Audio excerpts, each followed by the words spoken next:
Ay, ay, ay, ay. Bastet 目覚めたまえ我が女帝たちよ。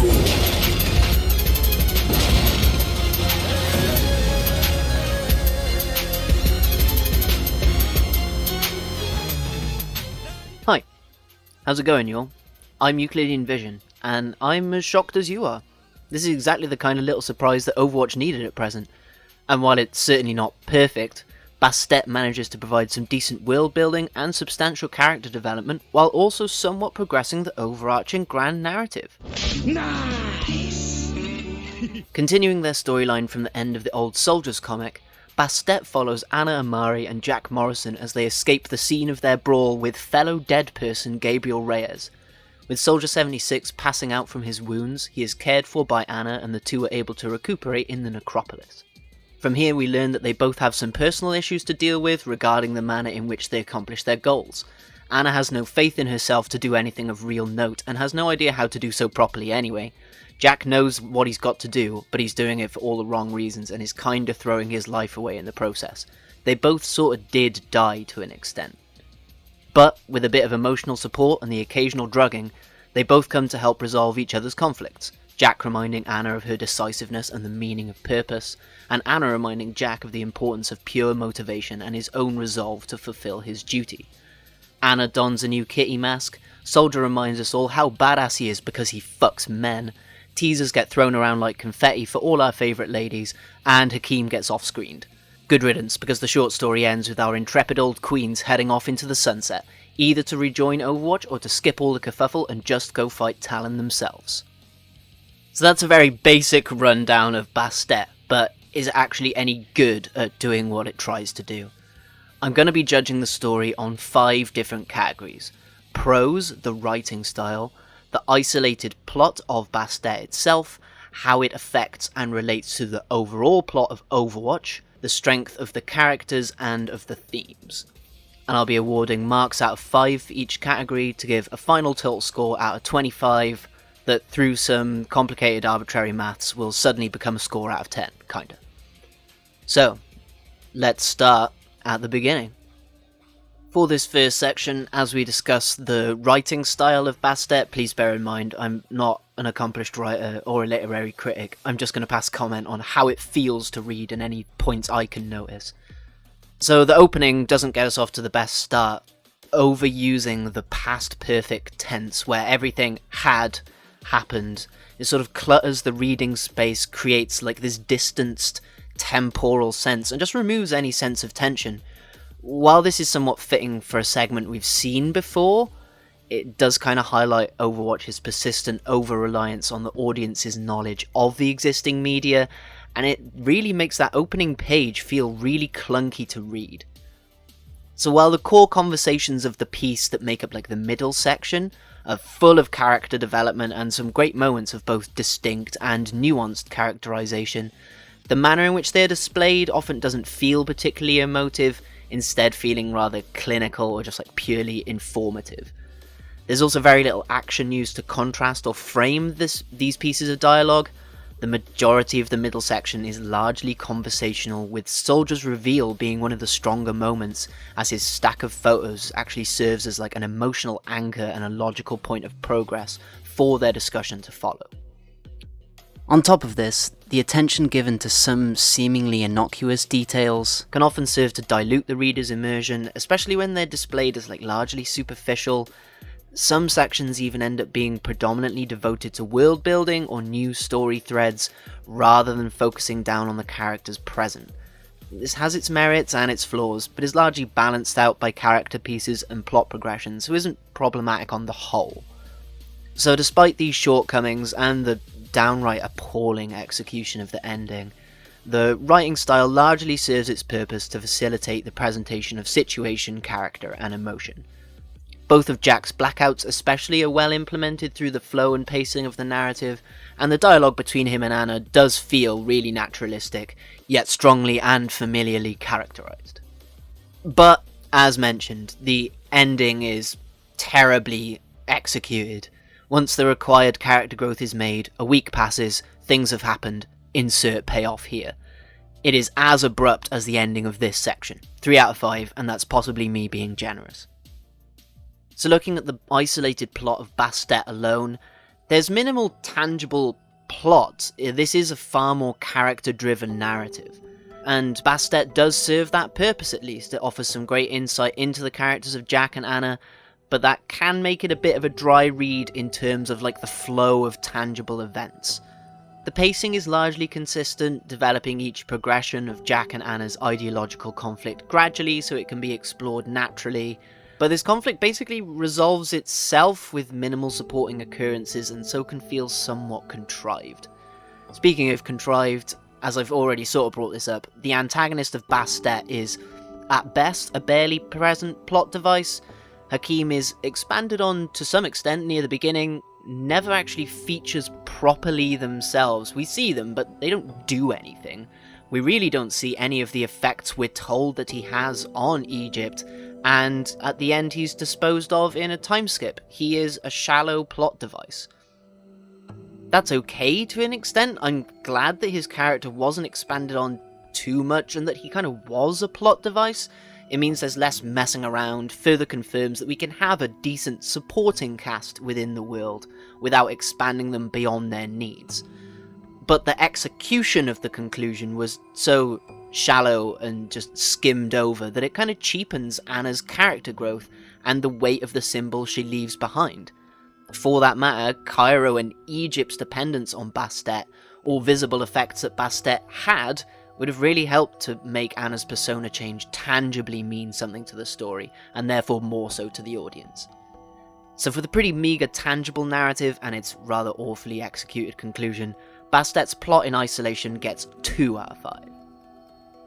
Looking at the overall plot, Bastet does tie really well to the sense of the world and timeline we have through other media, for once. Anna and Jack show they have differing levels of understanding regarding Gabriel and his situation.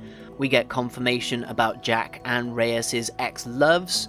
We see that Farah is determinedly still in Egypt, and we learn that she's had the letter that we've seen. Mercy is further confirmed to be in the Middle East.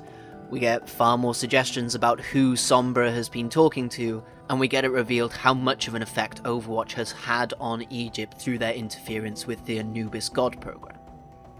There's also hints at some further storylines and character involvements, like we get the suggestion that there's far more to Amelie Lacroix than we know at present.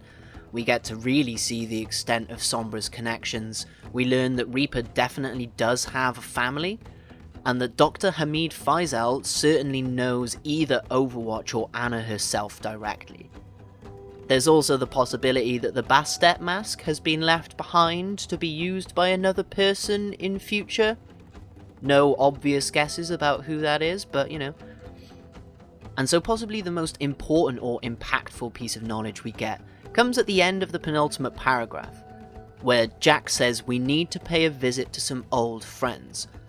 This is unclear exactly who it means, but it's one of 2 people or places.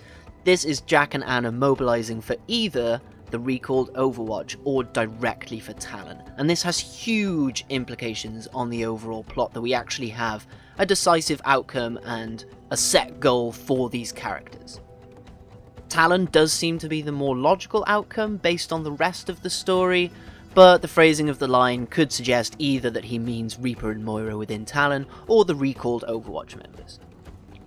So, while Bastet offers several new pieces of information, many new story threads to follow, and is all very tightly woven together, with the final decision being somewhat inconclusive to the audience, and no other storylines nearing any form of conclusion, I'm going to award Bastet's relevance to and impact on the overall plot 3 out of 5.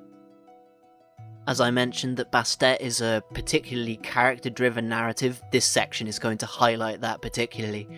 With Jack putting his desire for revenge above his usual prerogative of duty, and Anna feeling unable to act decisively and not even herself anymore, both characters start Bastet with some serious internal issues to resolve before they can actually do anything. Anna is particularly focal in this growth as she uses Jack's determined yet rash aims as counterpoints to her worries and lack of self-confidence regarding the problems they're facing, how they are to deal with them, and why they are acting against them in the first place. This culminates in Anna adopting this new persona so as to reflect her change of heart following with Jack's plans in order to truly make a difference, while also trying to remind Jack what he's fighting for and exactly why he's fighting for it. Anna takes influence from Jack in order to recall the determination that she had in the past, but advised by the caution of her experiences. Shrike was hunting small game because she couldn't bring herself to act against the greater forces of Talon, but through Bastet and some encouragement from Jack, she becomes able to see the bigger picture and regains some aspects of the decisive nature that made Anna Amari the impactful sniper she had once been. Jack's development about the ex-lover he gave up in order to fully commit to his duty also helps to cement the historical extent of his devotion to purpose, and to serve as the thematic core for his character to return to past the blinding desire for revenge. The reveal of his sexuality was strongly aligned to the development of his character and was approached naturally through logical circumstances. I for one think this bit was done very well. Good work, Blizzard. There's actually a really nice, much more subtle piece of character symbolism that can be seen in the 4 artifacts that Anna keeps in the necropolis, each seemingly representing an aspect of Anna's life and relationships. The ram-headed burial jar represents the ram-headed god Knum, who would form babies from clay in their mother's wombs, and this suggests that it represents her ex-husband Sam. The cat goddess Bastet was created by splitting from her original form as the warrior goddess of healing Sekhmet, and became the goddess of childbirth Bastet, and this therefore represents Anna. The broken clay vase therefore represents their child, as Knum would form babies from clay in their mother's wombs and Bastet would facilitate the birth of said child. The broken clay vase therefore represents the child and is broken as either the birth of the child caused friction in the family, or the child themselves was broken to an extent by the splitting of the family, and this seems to represent Farah's childhood. And finally, the green falcon statue, the sky god Horus, represents rulers and Egypt itself, their watchful eye always offering protection, and this represents Farah grown into her adult life. Now that is some tasty symbolism that's sort of awkwardly framed as a list of things on a shelf. The ideas are good, they're just not always executed on that well. So along with more general character forming details like Soldier's sexuality, his regrets at not having a family, and Anna's terrible cooking skills, Bastet goes a long way to not only develop and solidify its characters, but we also finally got to see relatively decent examples of character growth too. But as the execution of the ending seriously guts this character growth of the discernible gravitas or satisfying conclusion it could have had, I'm going to be knocking a point off and giving Bastet's character writing a still very respectable 4 out of 5. And finally, addressing the themes of Bastet. Bastet, in Egyptian mythology, being a new entity split from an older god, is visibly well represented in Anna's adoption of the Bastet mask over her Shrike one, but this in itself further accentuates the theme of growth and rebirth through Anna's inner acceptance of herself. This is what culminates in her change of heart and actions, her realization that a symbol can have as much impact as the actions themselves, given proper forethought and determinate direction, something she'd been lacking until this point. Jack also goes through similar growth, but as opposed to Anna's change of target through regaining faith in herself and her decisions, Jack's target remains the same, but Anna reminds him of the defining motivations that he should be acting on in order to act against Talon in the right way for the right reasons, for duty, not revenge. Both change, as the story states, from hunters to protectors, formulating a clear purpose from a chaotic origin, as Sekhmet became Bastet. As ever, the core theme of Overwatch also returns in full force, the balance between ends and means, this time reflected through the importance of a well-defined motivation and the drive to carry it out. As Anna says herself, the way we do things matters, but this must be balanced with genuine decisiveness so as to be able to enact anything properly and effectively, just as a sniper takes out the most dangerous threat first. So for an incredibly strong thematic display through its visualization, symbolism, character conflict, growth, and overall narrative, I'm going to be awarding Bastet the full 5 out of 5 in this final category. So overall, adding those numbers together, we come to a total of 17 out of 25, which if we times it by 4 to get a score at 100 gives us 68 out of 100, and then we'll divide that by 10 to give us a score out of 10, 6.8 out of 10. I'm pretty happy to round that up. So my final score for the short story Bastet will be a pretty respectable 7 out of 10. In conclusion, I feel this is a strong return to storytelling for the Overwatch canon as it exists at present. I like that they tried to use a different format that can allow for more regular releases in the future, and that we got some kind of present day development of the overarching narrative and some character growth. I am genuinely surprised that they gave us some character growth. As long as you ignore that Anna didn't try to heal Jack with her biotic rifle and instead rejoice in the knowledge that the Overwatch world has robotic camels, I'm sure we'll all be fine going forward. Let's hope to see more of these in the near future, hopefully with some refinements too. I hope you enjoyed Bastet and my thoughts on it. Let me know how full of shit I am in the comments. Like, subscribe, all that jazz, it would really help me out. I've been Euclidean Vision. Thanks for staying with me, and may the glorious light of Best Girl shine within you. Bye. Ooh.